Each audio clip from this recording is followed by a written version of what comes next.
Welcome to the Tech Launchpad, brought to you by Rwanda ICT Chamber. And as always, we have been providing space to the tech companies to showcase their product, services, and ideas to inspire young tech innovators and entrepreneurs in all parts of the world and corners in Rwanda specifically. So my name is Christian Zaramba and I will be hosting in today's episode. So today I'm joined by Chishahayo Songa Achille, the founder and managing director of Techinika. We're going to be diving into everything and getting to know more about the tech company, what they have been doing. As I said, this platform is only to provide the space and educate and inspire the young tech innovators and entrepreneurs. So the Techinika is going to be telling us their journey and also the foundation and everything, getting to know more about what you guys are doing in this time. So starting off with, as I said, you're the founder and managing director. Would love to start by getting to know more about what is Techinika. Please tell us, because I can, even me saying the name is Techinika, so take us through what is that, how do you guys operate? Tell me more about that. Thank you so much. It's a pleasure to be here. And talking about Techinika, Techinika is a technology company. Techinika is a combination of two words, technology and then good Techinika in Rwanda. Yes. So we have combined those words because we want to help people learn how they can engage with technology. Techinika basically is a technology company that it has a mission of democratizing how people access digital skills. We have started in 2020. And when we started, we had a blog that had a mission of helping people learn digital skills. And we started because we found that most of Rwandans didn't get access to those skills because of the language. Most of the skills are found in foreign languages, but for people who speak in Rwanda, it was a challenge to get where you can direct them to get those skills. So we started the blog in Rwanda, and we have been writing about how things are done, how different softwares are used. And we have also started making videos and courses in Rwanda. And as time moved on, in 2023, we started offering also trainings, like physical trainings and online trainings to people who want to dive more into the skills, because we've been giving just overview on our blog and videos, and we started providing trainings. And that's when we registered the company in 2023. We competed in Hunger Pitch, and then company started growing. We are still growing as a startup, but that's when we started gaining momentum. And now we have recently partnered with a Crasella. It's an American company, American EdTech company, and we are working with them on bringing two EdTech solutions to the Rwandan market. Yes. One of those solutions is called HP Class Easy for schools, to virtualize everything in a school, like from learning online, virtual labs, digital libraries. We are providing those to schools through that software. Another software is called LeadZella, and it's a software for companies that wants to start training initiatives. It helps them digitalize everything about trainings, like putting courses online, trainees online and trainers online, and then engaging them through the online space to avoid spending time in physical spaces or traditional ways of training. So that's basically what Techinika does. It's basically trainings, online contents, HP classes, and then LeadZella for schools, companies, and then individuals. That sounds amazing. That's really a good thing for Rwandans and being the Techinika being around at this time around, where we want everything to be online. We want everything to be easier for us to learn, as not only studies but also trainings. That is amazing. But I want to know what inspired you to, because you're the founder, what inspired you to establish Techinika? And is there challenges that you encountered for you that made you strive to make this technology platform? Tell me more about the establishment of Techinika. When we started, I was just out of high school in 2020, and it was in the lockdown. And I was working as a MTN agent on the streets of Kicukiro. And in that time, people were coming to me, asking me to do some things for them. Can you help me apply for this? Can you help me do this and this? And then I remember thinking to myself, when they come, sometimes I want to show them how it's done and direct them to some platform for them to go and look it up. but I cannot find a source that can help them because they don't understand the language. So I was sitting, I didn't have a computer at that time. So whenever I went home, I would pass at a Siberi cafe. That was after the regulations were becoming easier. And then I would pass at the Siberi cafe, and then I would start writing some articles on what they asked me on that day. And then I made the banner, I put it on the table that we have, and then said, if you need to know something, just come and look at this banner. And then people would come and stare at it. And then as time grew, some people saw what I was doing and started joining me.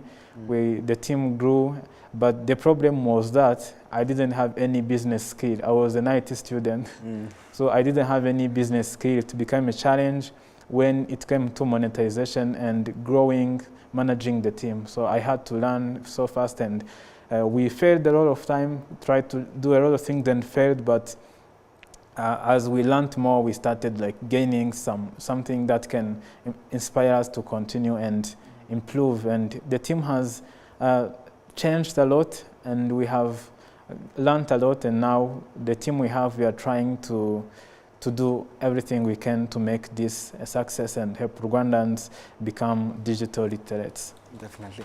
Because I would love to hear from you as the founder also. How do you ensure that every technology that you guys develop is here for specific needs as you said, there's so many challenges that Rwanda we have been facing, we have been dealing with those challenges. How do you guys make sure that you're developing things that are coming to address these issues, and specifically in our communities and individuality? Like if I'm facing a problem, how are you guys ensuring that you guys are addressing the society issues?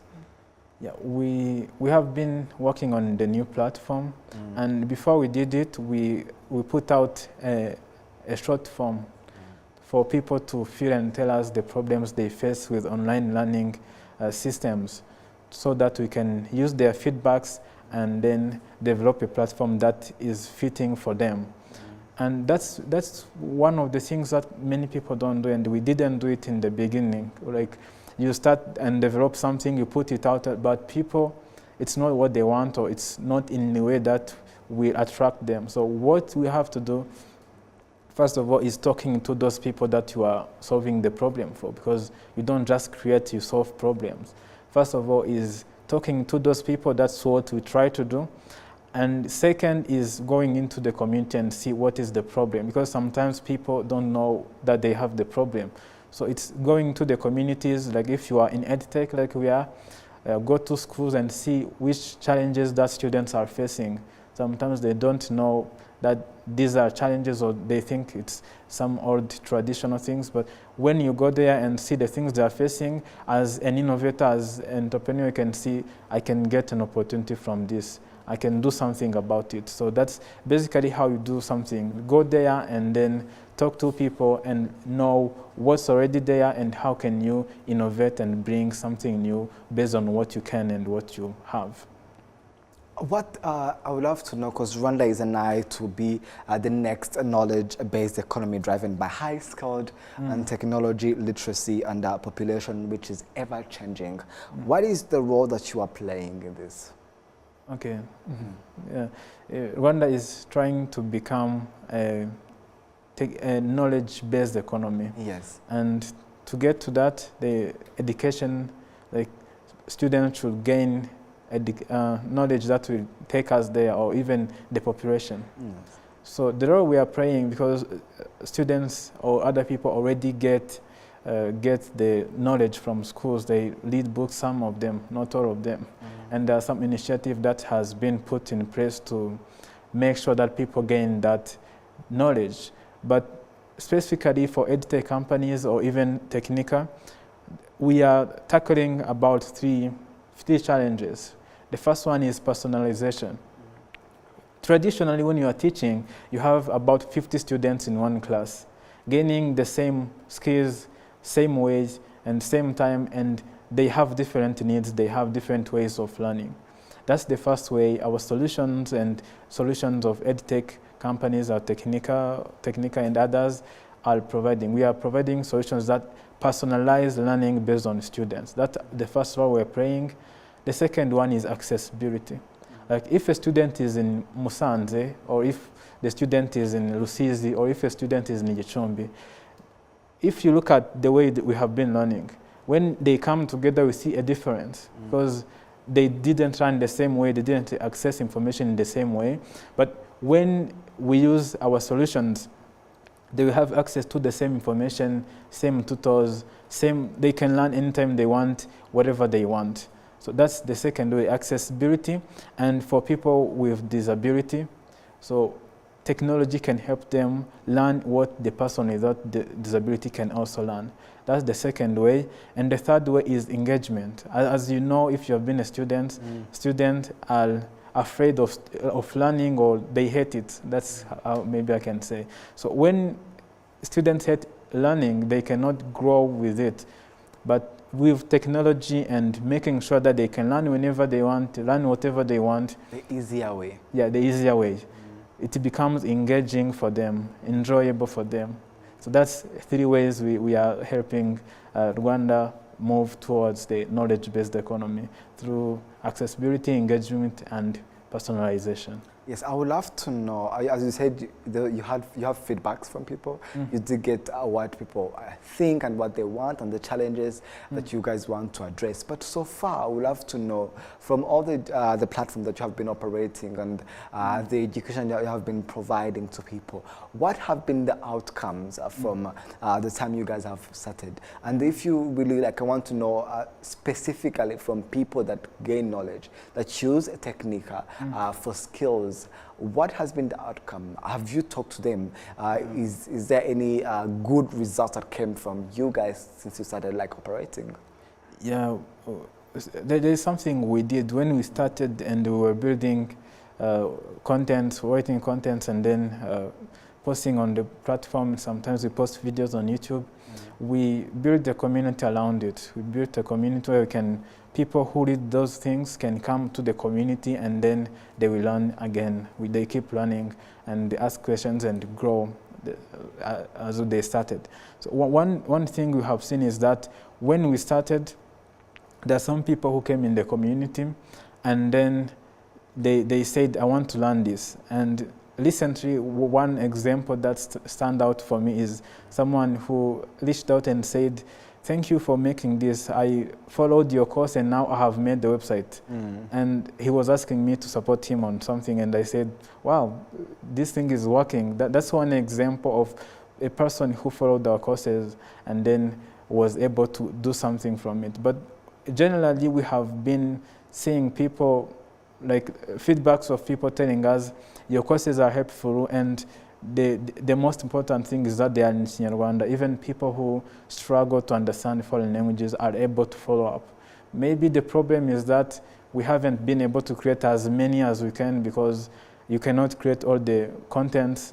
It's very hard to create all those contents. But for the ones we have... What type of content are you guys providing, if I may ask, specifically? Yeah. Because I feel like if somebody's watching us right now, would be like, what are you guys, because you talked about the website, one reached out and got the knowledge of on how to create a website. So tell me, if you would go in line and order, what are those content that you guys are providing on the website?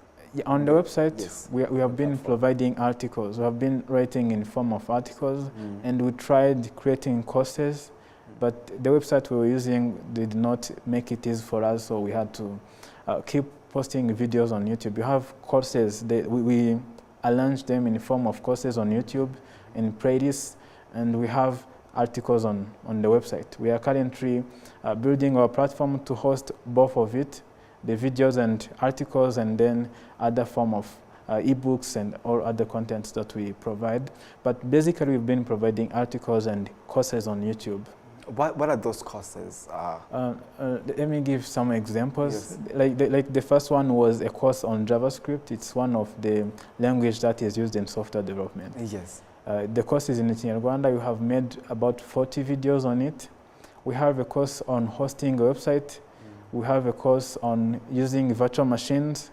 We have other videos which are not in form of courses on how to use different features on the phone, and so many other things I cannot remember. But we have more than 100 videos on YouTube, and then more than 150 articles on our website, and we are still creating more.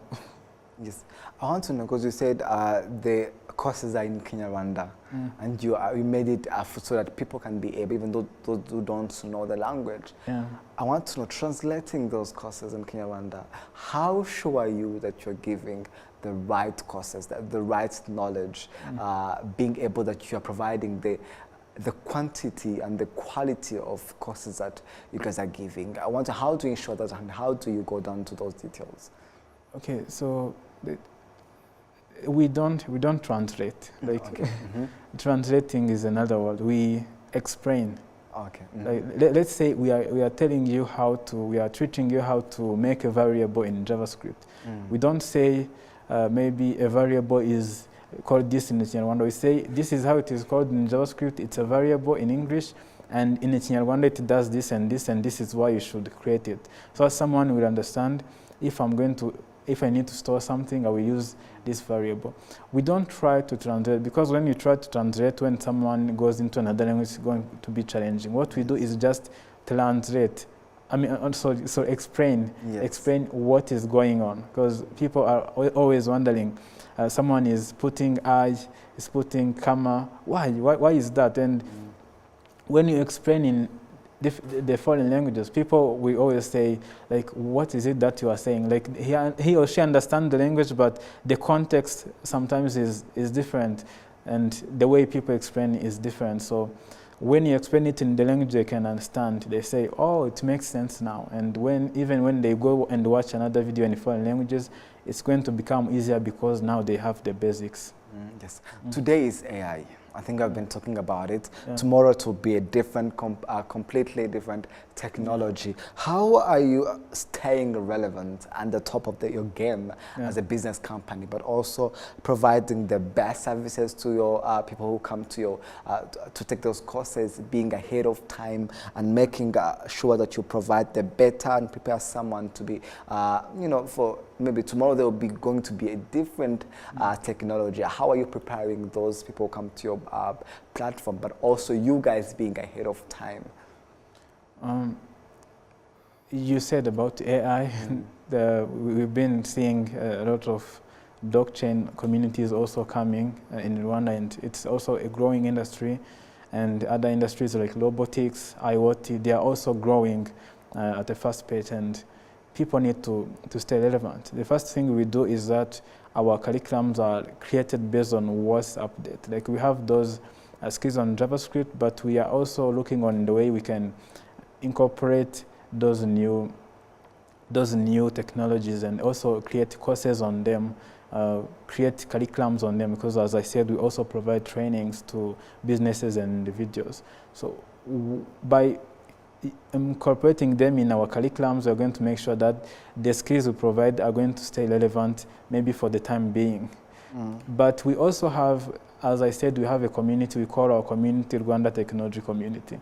And in that community, we organize constant, like every week, we have been organizing a tech session. We do a session online, and in that session, we look at what's new this week. What's new in this technology? We have been using 4 technologies. First is software development. We look at what's new in software development, AI and machine learning, and then blockchain and Web3, and then we look at IoT and robotics. So that's 4 topics for 4 weeks of the month. Every week we have a topic that we talk about.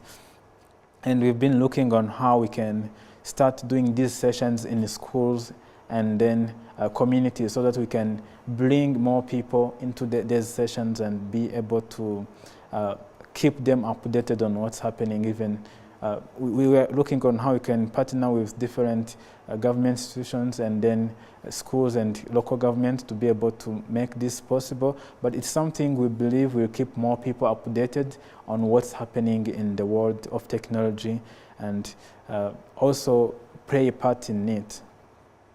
Definitely. There's, the ed tech is one of the sectors that are underperforming, but growing on the scale of 1 to 100. How much do you agree with this statement? Is it really underperforming? I will not be accurate on this. Like there is not enough information for me to be able to say confidently that what I'm going to say is accurate. But I would say we are not as performing as fintech or other tech industries, because there is a research that was done by Laterite, and they interviewed about more than 30 edtech startups in Rwanda, about 37, I guess. And they found that most of them started in 2020, when there was COVID and people realized that they need the way to study online. See that it's very hard to be able to perform on a very high scale in this short time, but we've been trying to grow this. Another problem with edtech is that to be able to take big growth or grow, people have to trust you. They have to trust that the education you're providing is really important and useful to people who are following it. Or even if you are providing a software, they have to know that you are credible to what you are saying. That's one of the reasons I can say that are contributing to that, people saying that. But another thing is that it's hard to compete with free. There are so many organizations in Rwanda, or even the government, providing these solutions we are providing for free. Yes. And our clients are not students, they are mostly parents. When you talk about schools, they are parents and schools. And if government provide the free software to schools and to parents, they won't be able to. They will not need you. Or even if they need you, they say, I have a free alternative, so why should I use your platform? But things are changing. The government is working on edtech policy, and I think we are going to see the growth as the government keeps supporting startups and edtech in general. Yes. In your opinion, I want to hear from you. What do you think are the key barriers to technology adoption, especially the usage of technology in Africa? That are really, how does Techinika is really working towards that and to overcome those obstacles? I'm pretty much sure as an Africa, we have had so many challenges over the past years. But what do you think is those key barriers to technology and the usage of technology specifically in Africa? I think the first one is infrastructure. Yes. Rwanda has been working very hard on providing electricity to most of the country, yes. But I don't think most of African countries are doing that. We are working towards the digital future, but and Rwanda is doing well, but other countries, I don't know if they are doing. The first one is infrastructure. The second one is devices, the telephones, computers, tablets. Most people don't have those ones. They have feature phones, but for smartphones, it's still a challenge. And also the government is doing well, Connect Rwanda program and all other programs giving people funds and helping them acquire them. And the other problem is skills. Even for people, that's exactly one of the reasons we started. Even people who have those skills, who have those smartphones, who have those devices, sometimes they don't know how to use them, or they just use them for minimal use. Like they use them to chat, call, and then go on YouTube and watch things that are not going to help them grow. And you find that it's hindering our growth, because if we have infrastructure and devices, then we're going to stay with the challenge of awareness. People know that if I'm watching YouTube, then I can learn a new skill on YouTube. I can do something on YouTube. I can make money on YouTube. And do some other things online. So those are three challenges I can see that are hindering. I don't know if there's another one I forgot, but in my opinion, those are the challenges. Yes, ending this conversation, I would love to hear from you, because definitely Techinika is it's a growing tech company. You have so many things that you have in mind. Is there any collaboration partnerships that you think are coming next for Techinika? Because all we want is to have this platform all over the world, and many people using it in Rwanda, but also benefiting you guys as founders. Tell me more about what's next for Techinika. Yes. What's next for us? Like I told you, we've been creating the contents in Rwanda, but we found there is so much content in foreign languages. Like you can not create all the contents and finish them, because But if we can get a way to give access to Rwandans to those contents, Yes. like if you're a Rwandan and you understand it in Rwanda, we don't have to create content for you. We'll find a way you can understand the content in English. So we are looking on the way you can use AI for real-time translations. Like, let's look at the videos in English. How can we translate them in real time so that the person who only understands in Rwanda can listen to those videos? That's what we are looking for, because creating contents take a lot of time and they are also localized, so scaling is hard because you are creating contents in Rwanda. But if we find a way to create content, to create that software that can translate the contents from Rwanda to English, from English to French, or from Chinese to French, or from different languages, we can be able to support many Africans, because most of our languages, they don't have the contents. But if we can get a way to make those contents, we can be able, and to be able to make sure that is done, we are looking like for funding, because it's very hard to get the talent that can make that possible. We've been trying with our team, but we need funding and we need partnerships to be able to further our other initiatives, like the community. The community ones is very important, because it's the impact we have started with, and we monetize the company to be able to maintain the impact that we started. So we need partnerships with the government, with the other companies, and we've been looking forward to it, having so many meetings and being able to looking at the way we can partner with them. Yes, definitely. Thank you very much for joining us. We were glad to have you. So that's what we do here is the Tech Launch Pod. We provide space for the tech companies to really inspire young tech innovators that are always watching us, that want to follow that lead. Thank you very much, Chishahayo Songa Arshid, for joining us today. You are the founder and the managing director of Techinika. Hopefully, young tech innovators today learned a lot from you. Thank you so much. Yes, and that's it from the show today. My name is Christian Zaramba, and as always, see you next time.